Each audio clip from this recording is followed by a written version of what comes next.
So prices of brand new inter-terraces are inching up or even surpassing some of the semi-detached and corner terrace units. Likewise, for semi-detached to detached. Buyers in the market are in a dilemma, and here is the problem. I realized that in recent weeks, I've been serving a lot of landed buyers, and they are very fixated on a specific type of landed properties. They are very fixated on the inter-terrace market because that is what they are familiar with. However, when I share with them that the prices are actually inching up close to corner terrace or semi-detached in the particular estate itself, I realized that it is not a budget issue, but more of the knowledge of the type of properties that is available in the market. Most buyers don't really know the difference between an inter-terrace, corner terrace, semi-detached, GCB, or even the bungalow itself. So in the next 3 minutes, I'm going to break down the 5 different types of landed properties in Singapore which will help you to narrow down your search. So number 1,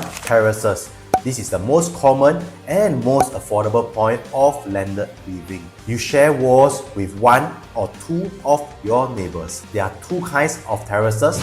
First, the inter-terrace or a corner terrace which has a bigger plot. For inter-terrace, there's generally 2 types. Type 1 with a minimum land plot of 150 square meters and a minimum width of 6 meters, while the Type 2 inter-terrace has a minimum land plot of 80 square meters with a minimum width of 6 meters. As for corner terrace, the Type 1 has a minimum land plot of 200 square meters with a minimum width of 8 meters, while the Type 2 corner terrace has a minimum plot size of 80 square meters and a minimum width of 8 meters. Semi-D has a minimum land plot of 200 square meters with a minimum width of 8 meters, which you realize is the same as a corner terrace. However, there's also a kind of semi-D which is back-to-back, which requires a minimum width of 10 meters. Number 3, bungalow or detached house. This has no shed walls with a standalone structure by itself with a minimum land plot of 400 square meters and a minimum plot width of 10 meters. This is where you truly get your privacy and the freedom to build the design that you really want. Number 4, good class bungalows or GCB. This is the pinnacle, the crown jewel of Singapore's landed market with a minimum plot size of 1,400 square meters and a minimum width of 18.5 meters. But that's not all, because you also have to be within the 39 gazetted GCB areas such as Nasim, Holland, Bukit Timah. There are only about 2,700 to 2,800 GCBs in Singapore, and prices start north of at least 20 to 30 million all the way beyond the 100 million Singapore dollars. Number 5, cluster houses or strata landed. This confuses a lot of people because cluster houses provide you with similar vibes of landed living. It provides you with your own front door,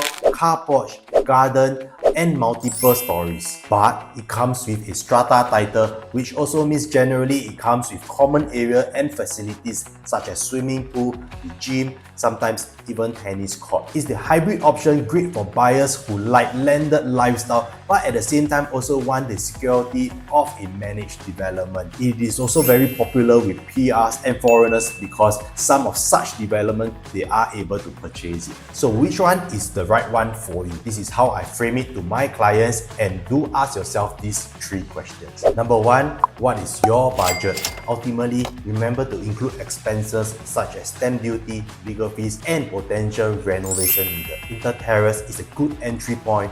If you can stretch, go for a corner terrace or semi-D, and of course for bungalows, that's serious capital. Number 2, is this for own stay or investment? If it's for own stay, the number of bedrooms needed, the number of bathrooms needed, the built-in area, and of course the amount of renovation cost and timeline. As for investment wise, do look into the land size and of course the district demands such as the number of transactions in that particular district. Number 3, what is your timeline and exit strategy?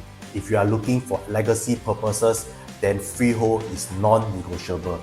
The leasehold tenure will start to drop, so freehold is the way to go. So here's the bottom line. In land-scarce Singapore, only 4.7% of the population are staying in a landed property, and you're not just buying the landed property, but also securing one of the most valuable assets in land-constrained Singapore. Whether you are a first-time buyer entering the landed market or an upgrader moving up the different types of landed properties in Singapore, the first thing first is to make sure you know what you are buying. If you found that this video is useful, do like and subscribe. I break down Singapore's property market in a way that help you to make informed decisions. Stay tuned to my next video as I touch on pricing in the current landed market.